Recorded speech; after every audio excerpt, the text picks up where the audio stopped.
గరక పువ్వులు కూడా పూసింది. హాయ్ అండి, ఈరోజు మన వీడియో వచ్చేసి ఇక్కడ చూడండి, గరక అయితే నేను పెంచుకుంటున్నాను. ఈ గరకతో మనం ఇప్పుడు ఐస్ క్రీమ్ అయితే తయారు చేసుకుందాము.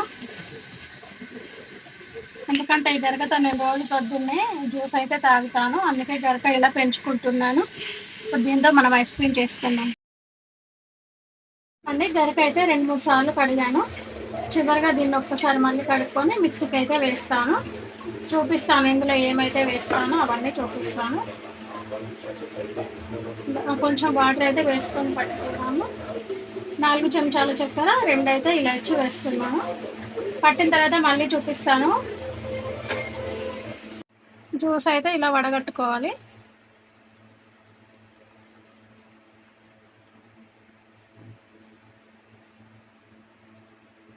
మనం ఇంకొంచెం వాటర్ అయితే యాడ్ చేయాల్సి ఉంటుంది. ఇందులో చక్కెర సరిపోయిందో లేదో చూసుకోండి. చూసుకున్న తర్వాత కొంచెం చక్కెర వేసుకొని కొన్ని వాటర్ అయితే వేద్దాము.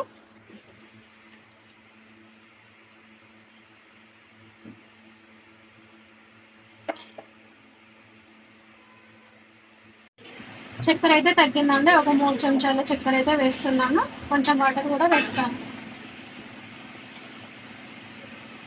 చాలు. ఇది బాగా కలుపుకొని మనం ఐస్ క్రీమ్ ట్రేలోనైతే వేద్దాము. చక్కెర అయితే కరగనిద్దాము. ఫస్ట్ క్రీమ్గా ఐస్ క్రీమ్ అయితే చక్కెర ఉంటుంది. ఇప్పుడైతే ఇందులోకి వేద్దాము.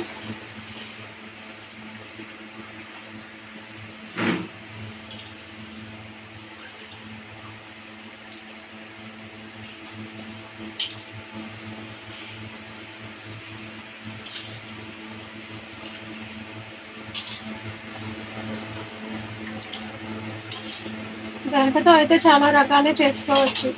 తినాలే కానీ చాలా ఐటమ్సే ఉంటాయి.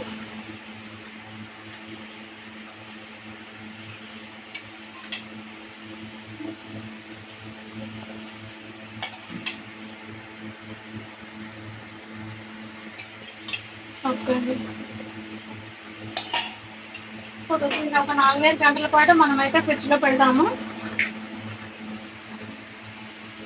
చూడండి, ఇప్పుడు మనం దీన్ని ఫ్రిడ్జ్లో అయితే పెట్టుకుందాము.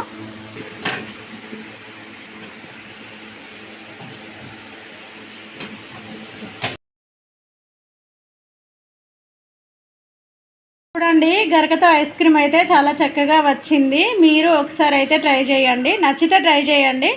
నేనైతే గరకతో పచ్చడి కానీ ఇంకా రకరకాలుగా ఐస్ క్రీము, జ్యూసు చాలానే చేసుకుంటాను. ఈ వీడియో మనం మామూలుగా చెరుకు రసం అయితే తీసుకుంటాం కదా, అచ్చంగా చెరుకు రసంలా ఉంటుంది. ఒకసారి అయితే ట్రై చేయండి. ఈ వీడియో కనుక మీకు నచ్చినట్లయితే ప్లీజ్ లైక్, షేర్, సబ్స్క్రైబ్. ఆరోగ్యానికి అయితే గరక చాలా మంచిదండి. గరక అంటే అందరూ చాలా తేలిగ్గా తీసుకుంటారు, అలా ఏముండదు. తింటే ఆరోగ్యానికి అయితే చాలా బాగుంటుంది.